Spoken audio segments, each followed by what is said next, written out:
Čaute ľudia, a v tomto šorte vám ukážem, ako si urobíme tortillu na hraňajky. Takže si to takto rozkrojíme. Dáme si tu takto kečup.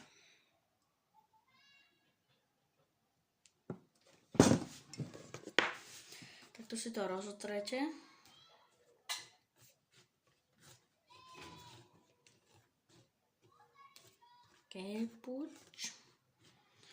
Keď máte rozotreté, tak si dáte salámiček.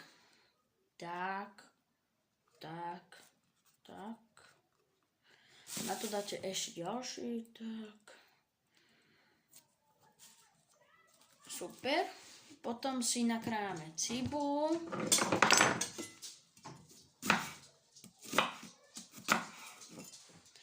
Ešte na menšie kúsky, na také štvorčeky. Nice. Dáme si trošku tu cibulky. Tak, aby to bolo poriadne štiplavé. Tak cibulka. A nakoniec si nakrájame šaláta.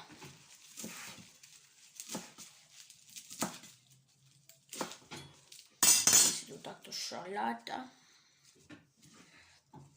A trik spočíva v tom, že to takto zabalíte. Hop. Hop. A hop.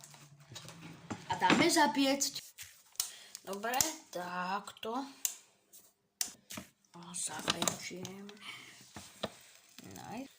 Pozrieme. Nice. Teraz to tu takto presunieme.